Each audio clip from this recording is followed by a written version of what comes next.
Hey, so it's a transfer, and I've finally reached 500 subscribers. So in order to celebrate that, I thought I'd just do just a simple thing and make a question and answer video. So a couple of you have asked some questions, which I will read out. Okay, this guy's got a few questions. It's Mad X Cow X. What is your favourite pony from the main six? Now I kind of already answered this in a previous Q&A, but it's kind of evolved from then. In order of the actual figurines I've put them in order of my most favourite to least favourite up there. But of course I don't have Fluttershy there and I don't have Applejack.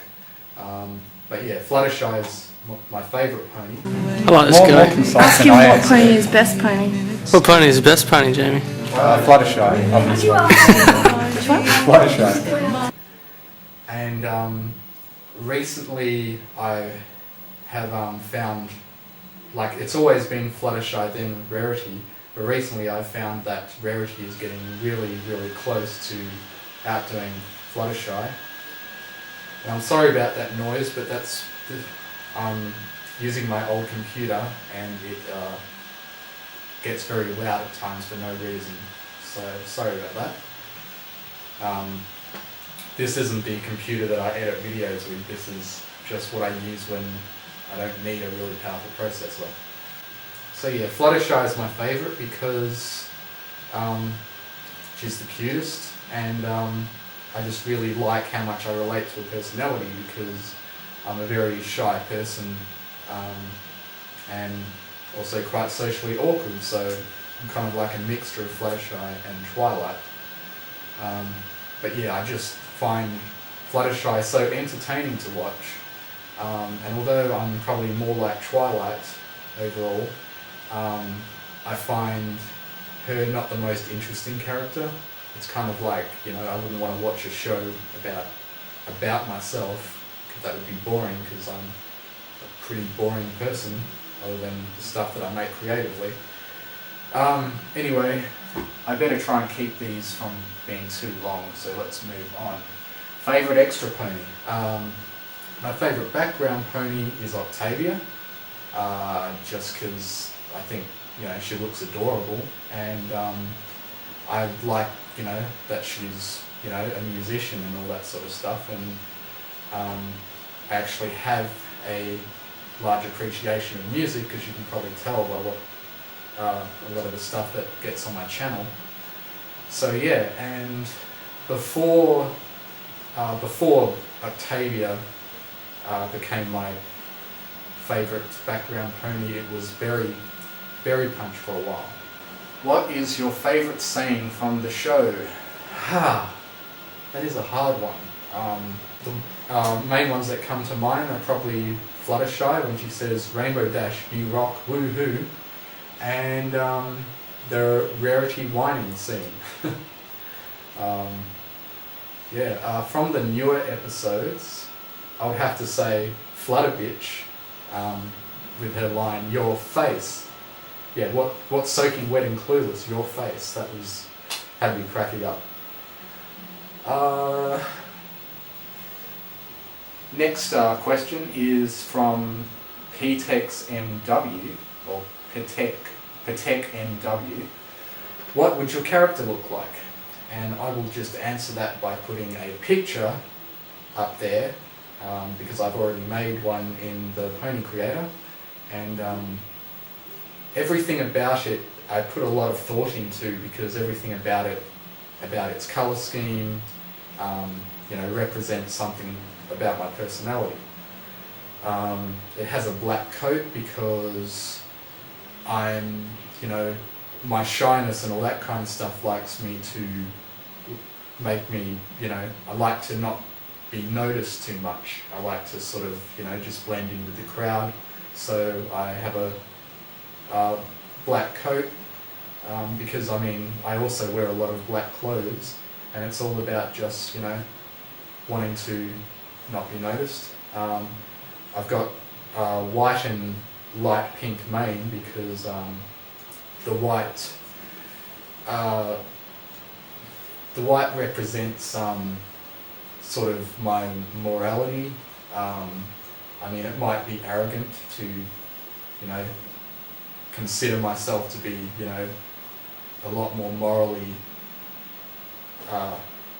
pure than other people, I guess. I mean, that's just in my head probably, but whatever. It kind of represents my principles and my, you know, wish to be a good and caring and, you know, positive person. And the light pink represents that I am in touch with my feminine side a lot more than most guys probably are, and I'm not ashamed to admit it, that, yeah, I would sometimes, you know, I'm not afraid to show my emotions, and I would sometimes cry in movies and, you know, be really sensitive about things. And I recently started reading some shipping fics that I thought, I mean, I was skeptical of shipping fics at first, but then I read one that just, you know, brought out the, you know, the romantic, emotional part of me that, you know, is kind of not associated with guys. Green eyes is basically because my eyes are hazel and it was kind of similar colour, and yeah.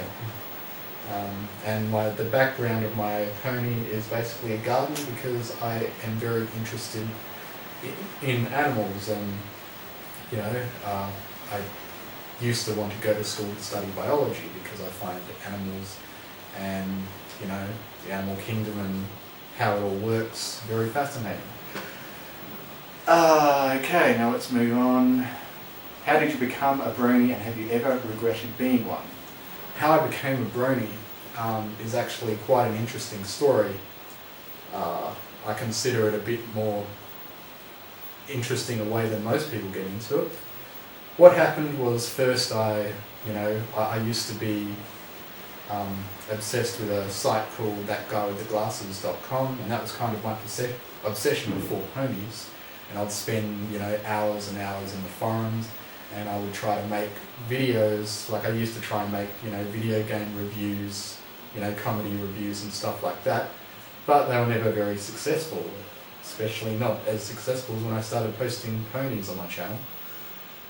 And yeah, I started seeing, you know, everyone's avatars turning into ponies and people having ponies in their signatures, and I had no idea what was going on, and I only slightly cared. I was just like, this is interesting, but didn't look into it until I saw a thread that, I saw a thread someone made about a guy who was offering to use his artistic skills to ponify people's, you know, video review personas. And I still had no idea what this was all about, and he had a video in it, which was the video of Pinkie Pie going woo, woo, woo for 15 minutes. And obviously that video didn't teach me much about what was going on. So I kind of, you know, I still wasn't interested in seeing what it was about. But then a guy I was subscribed to, Headbanger, Headbanger142 or something, he's got an awesome channel, I recommend you check it out. He did a reading of the fanfiction Cupcakes, and like, I've always been a fan of fanfiction readings that have, you know, because I used to be a big Bennett the Sage fan, and he would read fanfics of really, sort of terrible, like either hilariously badly written or, gory and, disgusting sort of stuff, and I found that entertaining. So before Headbanger started reading the fanfic Cupcakes, he told me what a brony was, and he said that he was one himself, and he said that there's a huge cult following of fans. And so I went on to listen to the Cupcakes fanfic and found it entertaining. And then I still wasn't interested enough to check out the show, but I was seriously considering it. So then a few days later I was bored and I was just, browsing YouTube, and then for some reason, I'm not sure how this video came to my attention, but I saw a video that said, All the Things She Said music video, and I've always loved that song. And I noticed that in the thumbnail it had, ponies in it, and I was like, this might be a chance to see a little bit of what this show is about, and only take 3 minutes of my time. So I clicked on it, and the music video was really awesome. I really enjoyed it, and I thought, screw it, this show actually looks good, so let's watch an episode or two and see what I think. And then by the time I got to the 4th episode, I was officially a Brony. For the first 3 episodes, I was still kind of confused. I was like, why the hell do I like this show? I shouldn't be liking this show, it's a show for little girls. And it was by the time I got to the 4th episode that I just admitted, for some reason I just love this show. So yeah, crap, this video is going to be really long. Do you read fanfics? Well, you read Rainbow Factory, right? I read fanfics. I haven't been reading so many lately, and pretty much nearly every fanfic I read, I do a recording of if I like it. And so most of the fanfics that I've read are on my channel as audiobooks. I originally only read normal, and then I came across an incredibly good shipping fic that I really liked, which was the Twilight and Fluttershy one. And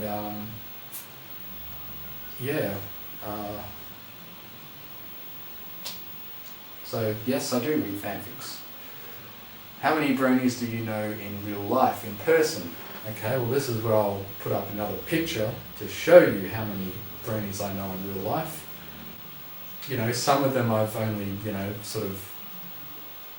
there's a couple of people in that picture that I've gotten particularly, close to, but mostly on Facebook, because we've only had a few meetups, chatting on Facebook. But I plan to hang out with them a lot more in future meetups, and might even find other ways to get involved. Like they've got a pony D&D game going that I would like to get involved in once I have time to, because my school life is very busy at the moment. So what is your opinion on Lunar Republic, Solar Empire? I don't even know what that is really. I've heard of them, but I'm not really sure what they are, so I'll probably just look it up and cut the video. Okay, as far as I can tell, the Lunar Republic and Solar Empire are a fan fiction, so I would have no idea because I haven't read it. I just realised I missed a question from Screwmo95. Which do you prefer, old Luna or new Luna? I prefer the new Luna. She looks a lot cooler. The old Luna, looks a lot cuter, but the new Luna, she looks a lot more intimidating, and looks a lot like Nightmare Moon, and I prefer that look because it's 20% cooler. I missed part of one of Sagpair Stoll's questions, which is, have you ever regretted becoming a Brony? And the answer is no. From Vampirica89, favourite Hitchcock's film? I actually had to look up what a Hitchcock's film was, and my answer is it's hard to say because I don't think I've watched a single Hitchcock film. I looked at at some of the films, and I guess I'd say my favourite is Psycho because it's the only one I recognised, and I recognise the shower scene parodies that just about everything goes through. So that'd be the closest thing I can give to an answer to that. if you suddenly, okay, from Magic Turtle 643, if you suddenly came into $50,000, how would you spend it? Not an original question, I know, but the answer's always interesting. Ironically, or luckily I guess, I just recently pondered a question like that. I want to get into independent filmmaking, so if I got $50,000, I would spend that on professional, camera equipment, professional mixer, microphones, props for, short films, all that kind of stuff. Because, I want to actually start making short films, and I have a plan to start a separate channel with a friend of mine where we were both going to work together on making, videos kind of like the Smosh channel, those kinds of things, because we're hoping we can, be lucky enough to do what some people on YouTube do and make a living off of making videos. So, I want to get all the professional equipment to be able to make that possible, and also try to enter short films into film festivals and stuff, and hopefully could go on my way to becoming a professional film director from there, because that's, my career goal. I guess I'd put the rest towards, I might be able to use some of that money to be able to not have to work while I'm, able to completely focus on independent filmmaking for a while and not have to have a, full or part-time job while I'm doing it, so I can really focus on it, and spend time on marketing and all that sort of stuff to try and get my new channel, my friend's new channel, as popular as possible. So, look forward to that, guys. I'm going to start making, we've got enough equipment to, do it. It's just that, as I go on and as I save up money, I'd want to be able to improve the channel's quality by investing in better filmmaking equipment. So that's it for the questions. So I'll catch you later. And after this, I'm going to record a, news updates video of what I'm planning for the future of the channel. So what